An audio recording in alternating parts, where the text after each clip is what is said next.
Hello friends, आज मैं आपके साथ डिस्कस करने वाला हूं कि असेसमेंट ईयर 2020-21 के लिए आईटीआर 1 कैसे फाइल करेंगे। तो कोई भी इनकम टैक्स रिटर्न फाइल करने के लिए सबसे पहले आपको इनकम टैक्स इंडिया ई फाइलिंग .gov.in की वेबसाइट में जाइए। वहाँ पे आपको IT return preparation software available है। इसमें आप क्लिक करोगे तो आपको ये जो 2020-21 के लिए अवेलेबल सॉफ्टवेयर है वो आपको ऑप्शन मिल जाएगा। यहाँ से आपको असेसमेंट ईयर सेलेक्ट करना है। यहाँ पे दो ऑप्शन अवेलेबल है, दो तरह की यूटिलिटी है, एक एक्सेल बेस्ड यूटिलिटी है, एक जावा बेस्ड यूटिलिटी है। मैं रिकमेंड करूंगा कि Java based utility is much better. तो जावा बेस्ड यूटिलिटी को रिस्पेक्टिव जैसे ITR 1 है तो ITR 1 का जावा बेस्ड यूटिलिटी आप डाउनलोड करेंगे तो जिप फाइल डाउनलोड होगी, और उसको अगर आप एक्सट्रैक्ट करोगे तो क्या होगा कि उसमें आपको ये ऑप्शन अवेलेबल है। इसमें आप क्लिक करोगे तो ये यूटिलिटी चालू हो जाएगी। तो ये यूटिलिटी चालू होने के बाद सबसे पहले आपको क्या करना है? सबसे पहले ये करना है कि इस साल गवर्नमेंट ने already pre filled form available है। अगर आप अपना इनकम टैक्स लॉगिन में अगर इनकम टैक्स पोर्टल में अपना लॉगिन करेंगे तो आप देखोगे माई अकाउंट में डाउनलोड प्री फिल एक्सएमएल बोल के ऑप्शन है। वहाँ से आप प्री फिल एक्सएमएल डाउनलोड कर लीजिए, और वो एक्सएमएल फाइल जो डाउनलोड हो जाने के बाद वो फाइल आप इस यूटिलिटी में ओपन करके इंपोर्ट कर सकते हो। तो उसका करने का फ़ायदा क्या होगा कि जितने भी आपकी जो टीडीएस जो डिडक्शन है या आपका सैलरी के टीडीएस का डिडक्शन है, बहुत सारी जो डिटेल्स है वो फ्री फिल हो जाएंगे, तो उसमें गलती की गुंजाइश कम रहेगी। तो जैसे ही आप इसको प्री फिल कर लेंगे तो जो जितनी भी ऑनलाइन में आपकी जो टीडीएस डिडक्शन हुआ है या और कोई आपका सैलरी का डिडक्शन है तो सैलरी इनकम उनकी टीडीएस की डिटेल या एडवांस टैक्स का पेमेंट किया हुआ है तो वो ऑटोमेटिक ये रिस्पेक्टिव शेड्यूल में या रिस्पेक्टिव फील्ड में फ्री फिल हो जाएगी। तो सबसे पहले ITR 1 ये एप्लीकेबल किसके लिए है? ITR 1 एप्लीकेबल है individual being a resident other than ordinary resident having total income 50 lakh, मतलब जिसकी इनकम अप टू 50 लाख रुपया है, और जो other than not ordinary resident जो इंडिविजुअल है उनके लिए एप्लीकेबल है। अच्छा, उसके अलावा उनकी सैलरी इनकम होनी चाहिए, हाउस प्रॉपर्टी इनकम होनी चाहिए, और अदर सोर्स इनकम होनी चाहिए। हाउस प्रॉपर्टी में भी केवल एक हाउस प्रॉपर्टी की इनकम होनी चाहिए। अगर आपके पास more than one house property है तो देन आपको ITR 1 आपके लिए एप्लीकेबल नहीं है, तब आपको डिफरेंट फॉर्म देखने पड़ेंगे या ITR 2 या 3 कौन सा आपके लिए एप्लीकेबल है। दूसरा, इसके अलावा कि आपकी ये इनकम का क्राइटेरिया तो आप फुलफिल कर रहे हो, इसके हिसाब से तो एलिजिबल हो, बट अगर आप कोई कंपनी में डायरेक्टर हो या कोई अनलिस्टेड कंपनी में आपने शेयर में इन्वेस्ट किया हुआ है तो भी आप ये फॉर्म फिलअप करने के लिए एलिजिबल नहीं है। तब आपको ITR 2 या 3 जो भी फॉर्म होगा वो फाइल करना पड़ेगा। तो कोई भी रिटर्न फाइल करने से GSTR 1 जब अगर आप ITR 1 जब आप फाइल करने जाओगे तो आप एलिजिबिलिटी क्राइटेरिया जरूर देखिएगा कि आप ये फॉर्म जो चूज कर रहे हो ITR 1 ये करेक्ट है कि नहीं है। उसके अलावा अपने रिटर्न फिलअप करने के ऑप्शन में जाएंगे तो फर्स्ट सबसे पहले आपका जनरल इन्फॉर्मेशन है। वहाँ पे मैं ज़्यादा डिस्कस नहीं करूँगा, यहाँ पे जस्ट बेसिक जनरल इन्फॉर्मेशन का नाम एड्रेस वगैरह वगैरह आपको फिलअप करना है। हाँ, उसके बाद आपको रिटर्न जो फाइल कर रहे हो उसका करेक्ट सेक्शन चूज करना है। अगर आप नॉर्मली ड्यू डेट से पहले रिटर्न फाइल कर रहे हो तो 139(1) ये ऑप्शन है। उसके अलावा अगर आप बिलेटरल रिटर्न फाइल कर रहे हो या रिवाइज रिटर्न फाइल कर रहे हो तो उसके लिए डिफरेंट सेक्शन आपको यहाँ से चूज करना पड़ेगा। देन अगर आप किसी नोटिस के अगेंस्ट में रिटर्न फाइल कर रहे हो तो भी आपको यहाँ से कौन से किस नोटिस के अगेंस्ट में रिटर्न फाइल कर रहे हो, ये ड्रॉप डाउन मेनू में आप क्लिक करोगे तो आपको डिफरेंट ऑप्शन शो करेगा कि ये ऑप्शन आपके लिए एप्लीकेबल है। जैसे आप क्लिक करोगे 139(1) जैसे डिफेक्टिव रिटर्न हो गया या रीअसेसमेंट हो गया, तो इस तरह से डिफरेंट जो सेक्शन है अगर कोई नोटिस के अगेंस्ट में आप फाइल करते हो तो आपको ये रिस्पेक्टिव सेक्शन सिलेक्ट करने पड़ेंगे। उसके बाद यह आ रहा है कि क्या आपको ये 7th प्रीव्यू 139(1) में रिटर्न फाइल कर रहे हो। 7th प्रीव्यू क्या है कि अगर आप नॉर्मली रिटर्न फाइल करने के लिए आपके लिए ऑब्लिगेशन नहीं है, but 7th preview of section 139(1) में कुछ ऐसी सर्टन क्राइटेरिया दिया गया है कि जैसे आपका क्रेडिट कार्ड का कोई बिल है 2 लाख से ज़्यादा है, या डिफरेंट इस तरह के क्राइटेरिया है। अगर वो कंडीशन आप फुलफिल कर रहे हो, तो अगर आपकी इनकम बेसिक टैक्सेबल इनकम से भी अगर एग्जम्प्टेड जो इनकम है उससे अगर कम भी है, तो आपको तो भी आपको रिटर्न फाइल करना पड़ेगा। अगर ऐसा केस है तो आपको उसको यहाँ से ये सिलेक्ट करना पड़ेगा, और ये सिलेक्ट करने के बाद आपको ये फील्ड नीचे की फिलअप करनी पड़ेगी कि कौन सी कंडीशन की वजह से आप अगर रिटर्न फाइल कर रहे हो, तो उस कंडीशन की जो डिटेल है वो यहाँ पे फिलअप करनी पड़ेगी। जैसे have you deposit or aggregate of amount exceeded 1 crore in 1 or more current account during the previous year का मतलब, अगर आपका इस के कोई करंट अकाउंट में आपने 1 करोड़ से ज़्यादा अगर कैश जमा किया है, बट आपकी इनकम 2.5 लाख मतलब taxable income basic taxable income से ज़्यादा नहीं है, तो उस केस में आपको यहाँ पे डिटेल फिलअप करनी पड़ेगी। सिमिलरली अगर आप रिवाइज या डिफेक्टिव रिटर्न के अगेंस्ट में कुछ भी फाइल कर रहे हो, तो यहाँ पे पुराना रिटर्न का एक्नॉलेजमेंट नंबर और उसकी डेट वगैरह फाइल करनी पड़ेगी। उसके बाद अपने आते हैं कि नेक्स्ट है कि आपको अपनी computation of total income. Computation of total income में आपको सैलरी का सारा डिटेल 1 बाय 1 यहाँ फिलअप करना पड़ेगा। ये जो ग्रे फील्ड है ये ऑटोमेटिक फील्ड है, जैसे आप डेटा फिलअप करोगे तो ये ऑटोमेटिक ये फील्ड फिलअप हो जाएगी। उसके अलावा यहाँ पे नेक्स्ट क्या है कि नेक्स्ट आपको डिफरेंट जो एग्जम्प्टेड सेक्शन है, ये ग्रे फील्ड है, तो यहाँ पे आप डायरेक्टली कुछ फिलअप नहीं कर पाओगे। ये नीचे जो विंडो दिया गया है यहाँ आपको ऐड रो करनी पड़ेगी। ऐड रो करोगे तो ऐड रो करने के बाद वो आपको डिफरेंट ऐड करने का ऑप्शन दिखाएगा। ऐसे करोगे तो नेचर ऑफ एग्जम्प्ट इनकम क्या है, तो आपको डिफरेंट एग्जम्प्ट इनकम के कौन से एग्जम्प्ट अगर अलाउंस अगर आपको है, जो अगर आप एम्प्लॉई हो और डिफरेंट एग्जम्प्टेड अलाउंस मिल रहे हैं, तो रिस्पेक्टिव अलाउंस आपको यहाँ सिलेक्ट करना पड़ेगा। और ये जब रिस्पेक्टिव अलाउंस सिलेक्ट करके आप डेटा फिल करके सेव करोगे, तो ये क्या होगा कि आपका ये जो एग्जम्प्टेड अलाउंस की जो फील्ड है उसमें डेटा अपने आप आ जाएगा। उसके बाद ये एग्जम्प्ट इनकम के बाद नेक्स्ट है आपका कि अगर आप किसी भी तरह का डिडक्शन क्लेम कर रहे हो, जैसे एटीसी का डिडक्शन क्लेम कर रहे हो या एटीसीसी डिडक्शन, तो रिस्पेक्टिव डिडक्शन आपको यहाँ पे क्लिक करने पड़ेंगे। हाँ, उसके अलावा ये एक नई फील्ड है इस बार कि गवर्नमेंट ने इस बार ये कोरोना के लॉकडाउन की वजह से डिफरेंट जो डिडक्शन आपको मिलते हैं कि जिनका आपको इन्वेस्टमेंट करना होता है, जैसे एटीसी या एटीडी वगैरह है, तो मार्च एंड में अगर आप नहीं कर पाए तो गवर्नमेंट ने इस डेट को एक्सटेंड करके कर दिया था कि अगर आप नेक्स्ट ईयर अप टू 31 जुलाई तक भी अगर आप वो डिपॉजिट कर देते हो तो भी आप असेसमेंट ईयर 2020-21 में आपको इसका डिडक्शन मिलेगा। अगर आपने ऐसा कोई इन्वेस्टमेंट आफ्टर 31 मार्च किया है तो आपको यहाँ पे उसको येस या नो सिलेक्ट करना पड़ेगा। अगर येस सिलेक्ट करोगे तो यहाँ पे अगर किया तो येस सिलेक्ट कीजिए, अदरवाइज नो सिलेक्ट कीजिए। उसके बाद ये डिफरेंट डिडक्ट सेक्शन में आपको डिडक्शन मिल रहा है, उसको आप फिलअप कीजिए। उसके अलावा ये जैसे एटीडी का ये कुछ ग्रे फील्ड दिख रही है, उनके रिस्पेक्टिव शेड्यूल अलग दिए हुए हैं, उसको यहाँ डायरेक्ट आप फिलअप नहीं कर पाओगे।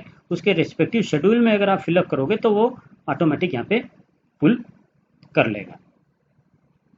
तो इसके अलावा एग्जम्प्ट इनकम क्या होता है कि बहुत ऐसी एग्जम्प्ट आपको इनकम ऐसी है जो टैक्सेबल नहीं है, एग्जम्प्ट है अंडर सेक्शन 10। तो अगर कोई भी तरह की एग्जम्प्ट इनकम है तो आपको यहाँ पे रिपोर्ट करना है। इसको रिपोर्ट करने के लिए क्या है, आप ऐड रो में क्लिक करोगे।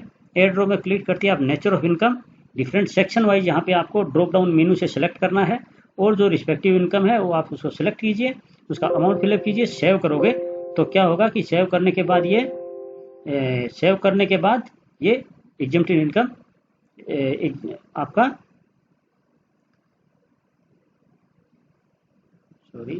एग्जम्प्टेड इनकम यहाँ पे शो करेगा।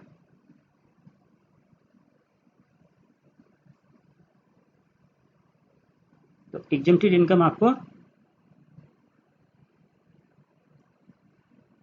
अगर अदर सोर्स को इनकम है तो आपको इसको अदर सोर्स को भी इनकम को नेचर वाइज आपको सिलेक्ट करना है। ऐड रो में क्लिक कीजिए। ऐड रो में जब आप क्लिक करोगे तो डिफरेंट नेचर ऑफ इनकम का ऑप्शन अवेलेबल होगा, वहाँ से आप नेचर ऑफ इनकम सेलेक्ट करनी है कि सेविंग वेजेस है, फैमिली पेंशन है, एनी अदर है, वो सिलेक्ट करके अगर आप एनी अदर करोगे तो आपको वहाँ डिस्क्रिप्शन भी देना पड़ेगा, और डिस्क्रिप्शन देके आप अदर इनकम यहाँ पे रिपोर्ट कर सकते हो।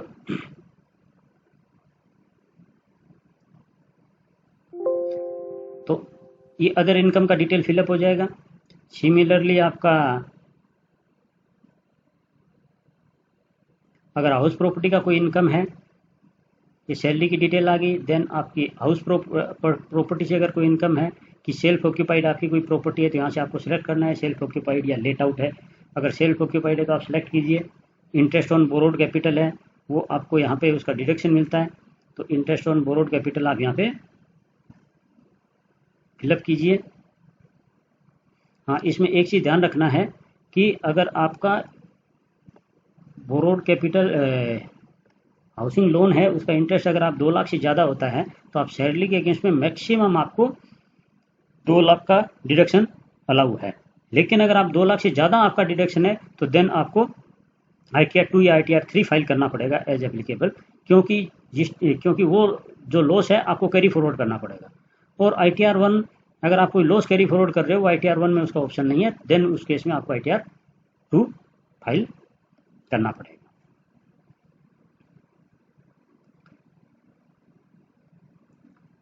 तो इस तरह से आप डिडक्शन का एंट्री कर दोगे, एग्जेम्प्टेड इनकम कर दोगे, सैलरी का कर दोगे, अदर सोर्सेज का एंट्री कर दोगे। तो ये सब एंट्री करने के बाद आपका टैक्स पेबल ऑटोमेटिक यहाँ पे कैलकुलेट हो जाएगा। ये टैक्स जब टोटल कैलकुलेट हो जाएगा, तो नेक्स्ट शेड्यूल है आपका टैक्स पेड का डिटेल। टैक्स पेड के डिटेल के लिए आप टैक्स डिटेल में जाइए। टैक्स डिटेल में जाएंगे तो यहाँ डिफरेंट अलग अलग डिडक्शन का, सबसे पहले TDS, सैलरी के TDS के डिटेल यहाँ पे फिलअप करनी है। और आप ये ध्यान रखिएगा कि इसकी फील्ड डिटेल जो है according to as per form 16 जो आपको एम्प्लॉयर ने इशू किया है, अकॉर्डिंगली आप फाइल फिलअप कीजिएगा, उसको मॉडिफाई मत कीजिएगा। और हाँ, अगर जैसे मैंने शुरू में बोला, अगर आप प्री फिल ITR अगर डाउनलोड कर लोगे वेबसाइट से, तो ये फील्ड ऑटोमेटिक फिलअप हो जाएंगी, आपको कुछ नहीं करना है। सिमिलरली अगर सैलरी के अलावा और कोई डिडक्शन हुआ है, तो आपको ये शेड्यूल TDS 2 में फिलअप करना पड़ेगा। उसके अलावा अगर नेक्स्ट अगर आपका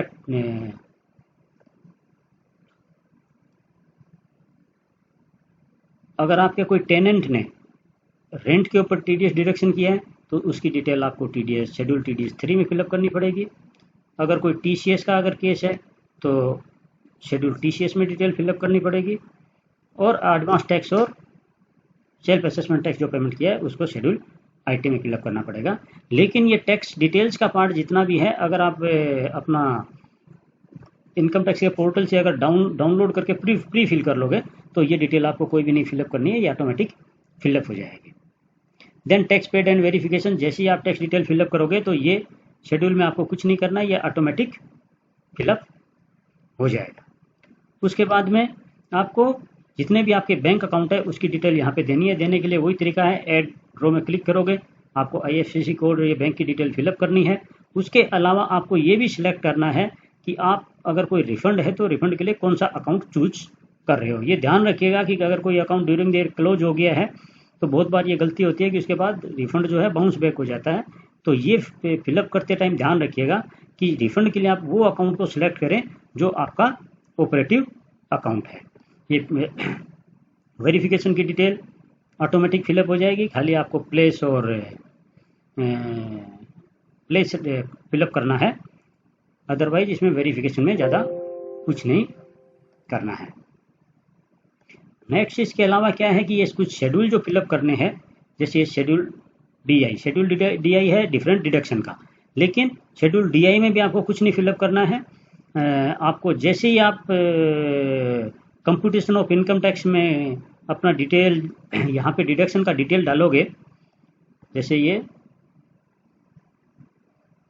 देखिए यहाँ पे 80C का डिडक्शन का डिटेल यहाँ 20,000 रुपये डाला है, तो ये ऑटोमेटिक आपका इस शेड्यूल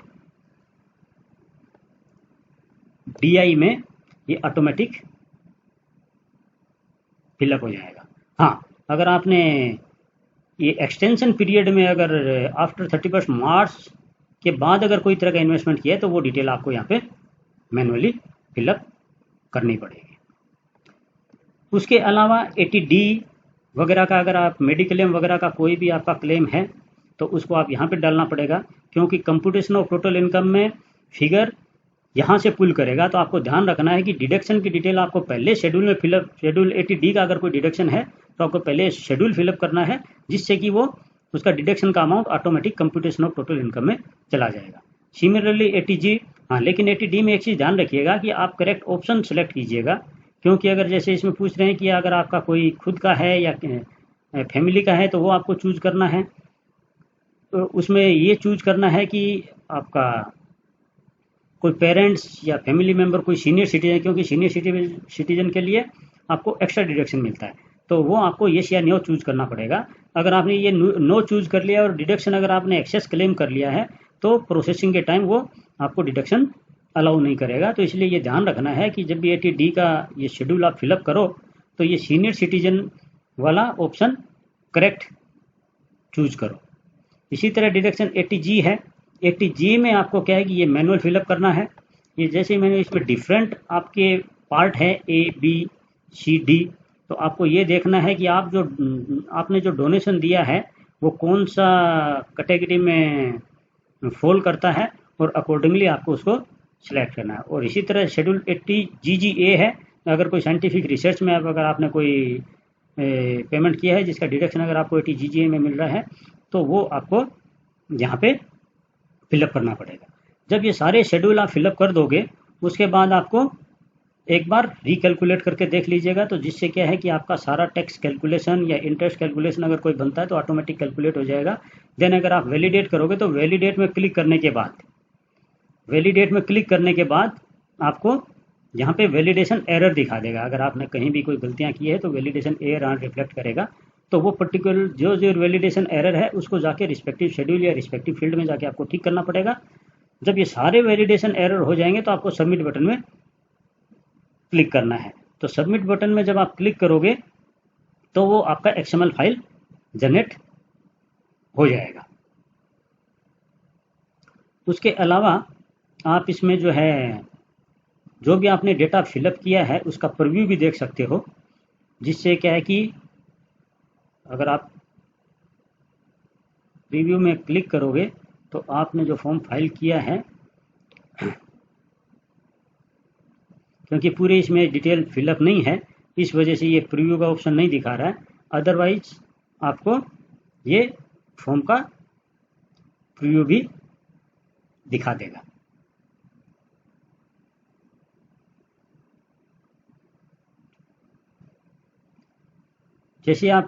उसके बाद जैसे ही आप सबमिट करोगे, ये देखिए ये प्रीव्यू करने से आपने जो फॉर्म डिटेल फिलअप की है वो सारी की सारी आप व्यू कर सकते हो। और व्यू करने से क्या होगा कि अगर आपने आपका जो डेटा है उसके साथ आप एक बार फाइनल सबमिट करने से पहले चेक कर लीजिए। और जो XML फाइल जो बनेगा उसको आप लॉगिन करके आप अपना IT वेबसाइट के पोर्टल में लॉगिन करके उसको सबमिट कर दीजिए। तो काफ़ी इस बार के फॉर्म में कुछ एक्स्ट्रा फील्ड भी आई है, गवर्नमेंट ने प्री फिल का ऑप्शन दिया है, उसको ज़रूर प्री फिल को यूटिलाइज़ कीजिएगा, क्योंकि बहुत सारे आपके जो 26A में TDS वगैरह डिडक्शन हुआ है तो प्री फिल के थ्रू ऑटोमेटिक पुल हो जाएगा। और अगर कोई आप इनकम भी अगर मिस कर रहे हो तो वहाँ से भी आप उस इनकम को करेक्टली रिपोर्ट कर पाओगे। हाँ, लेकिन एक चीज़ ध्यान रखिएगा कि अगर कोई आप TDS क्लेम कर रहे हो और उसकी रिस्पेक्टिव इनकम आप यहाँ पे रिपोर्ट कर रहे हो कोई नहीं कर रहे हो, ये ध्यान रखना है कि सपोज कीजिए आपका कोई इंटरेस्ट के ऊपर TDS डिडक्ट हो गया, आप TDS क्लेम कर रहे हो बट इंटरेस्ट को रिपोर्ट नहीं किया आपने अदर सोर्सेज इनकम में, तो तब आपको रिटर्न जब प्रोसेस होगा तो दिक्कत होगा। तो आपको ये ध्यान रखना है कि 26AS में अगर कोई भी इनकम आपकी आ रही है जिसका TDS आप इस साल क्लेम कर रहे हो तो ये इंश्योर कर लीजिए कि वो इनकम भी अपने रिस्पेक्टिव हेड में आपने रिपोर्ट की है। Thank you very much.